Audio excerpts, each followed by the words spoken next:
Telugu Desam party, Janasena పార్టీతో పొత్తు పెట్టుకోవటానికి ప్రధాన కారణం ఏంటి అంటే, చిన్న పిల్లని అడిగినా చెప్తాడు. ఒక కులం, ఒక సామాజిక వర్గం, ఒక క్యాస్ట్ యొక్క ఓట్లు గత ఎన్నికల్లో తెలుగుదేశం పార్టీ యొక్క ఓట్లని చీల్చాయి కాబట్టి, ఈసారి చీల్చకుండా 2014లో లాగా ముందుకు వెళ్ళాలి అని. సో, బేసిక్ పాయింట్ ఇది. కానీ దానికంటే పెద్ద కండిషన్ వీరిద్దరి మధ్య పొత్తు కోసం పవన్ కళ్యాణ్ ఎగబడిన సందర్భాలు ఉన్నాయి, చంద్రబాబు ఎగబడిన సందర్భాలు ఉన్నాయి. సో వీళ్ళు ఒకళ్ళ కోసం ఒకళ్ళు ఎగబడుతున్న టైంలో పవన్ కళ్యాణ్ పెట్టిన కండిషన్ ఏంటంటే, చంద్రబాబు ఎగబడుతున్నప్పుడు ఇన్ని సీట్లు కావాలి అని. పవన్ కళ్యాణ్ ఎగబడిన సందర్భంలో చంద్రబాబు పెట్టినటువంటి కండిషన్ ఏంటంటే, సీట్లో ఓట్లో కులానికి సంబంధించినటువంటి అంశాలు కాదు, బీజేపీని తీసుకొస్తావా, బీజేపీ జగన్మోహన్ రెడ్డి వెంట నిలబడుతోంది, చాప కింద నీళ్ళు అతనికి సపోర్ట్ చేస్తుంది. 2019లో ఇదే జరిగింది. మేము అప్పుడు అందుకే ఓడిపోయాము, మీరు విడిగా పోటీ చేయడం వల్ల పడిన దెబ్బ కంటే బీజేపీ అండర్లైనింగ్గా జగన్మోహన్ రెడ్డికి సపోర్ట్ చేస్తే ఖచ్చితంగా దెబ్బ తగులుతుంది. మోడీ ఫ్యాక్టర్ నాకు 2014లో వర్క్ అయింది, హెల్ప్ అయింది, ఆ గాలి నాకు ఉపయోగపడింది. 2024 లోక్సభ ఎన్నికల్లో కూడా మోడీ గాలి ఉండబోతోంది దేశవ్యాప్తంగా, అది నాకు హెల్ప్ అవ్వాల్సిందే. అందుకని ఆ కండిషన్ మీదే వైసీపీని వ్యతిరేకంగా తెలుగుదేశం, జనసేన పొత్తు ప్రకటించుకున్నటువంటి పరిస్థితులు ఉన్నాయి.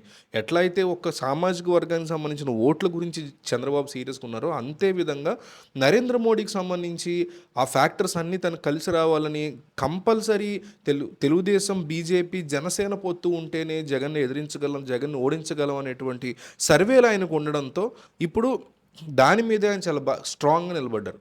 సరే, పవన్ కళ్యాణ్ మోడీని తీసుకురాగలుగుతారా, బీజేపీతో పొత్తు 2014లో లాగా ఉంటుందా, 24లో ఓన్లీ జనసేన, బీజేపీ, టీడీపీ వెళ్తాయా బీజేపీ లేకుండా అనేది పక్కన పెడితే, ప్రస్తుతానికి ఉన్నటువంటి పొత్తు వ్యవహారాన్ని, పొత్తులో కొన్ని రూల్స్ పెట్టుకుంటారు, కాస్త సంస్కారంగా ఉంటారు, అవన్నీ కూడా తెలుగుదేశం పార్టీ అనేక చోట్ల తూట్లు పొడుస్తోంది అనేది జనసేన పార్టీ వాళ్ళ విపరీతమైనటువంటి ఆరోపణ. అనేక చోట్ల జనసేన వాళ్ళ యొక్క ఫ్లెక్సీలు దించడం కానీ, అట్లాగే గ్రూప్ తగాదాలు తెలుగుదేశం పార్టీలో ఎక్కువగా నడుస్తున్నాయి.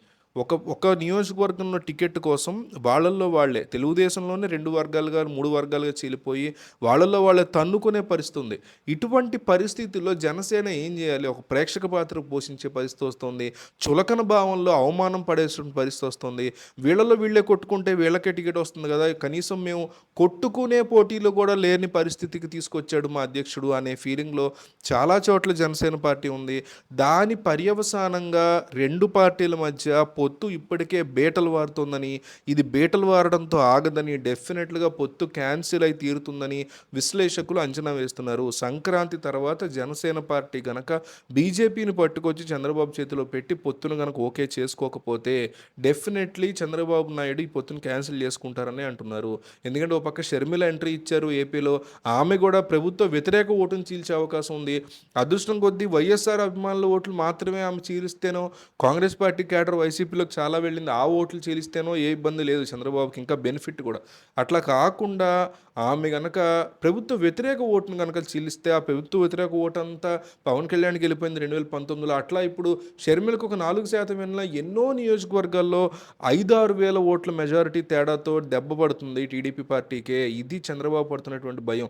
కాబట్టి బీజేపీ ఫ్యాక్టర్ రావాలి, మోడీని మళ్ళీ కేంద్రంలో నిలబెట్టడానికి ప్రజలు ఆలోచిస్తున్నారు ఇండియా మొత్తం. ఆ గాలి ఏదైతే ఉందో పార్లమెంట్ ఎన్నికల టైంలో అది తనకి బెనిఫిట్ అవ్వాలి 2014లో లాగా అనే స్ట్రాంగ్ ఫీలింగ్తో చంద్రబాబు నాయుడు ఉన్నారని తెలుస్తోంది. సో ఇది వర్కౌట్ అవుతుందా లేదా అనేది మీరు కామెంట్లో చెప్పండి.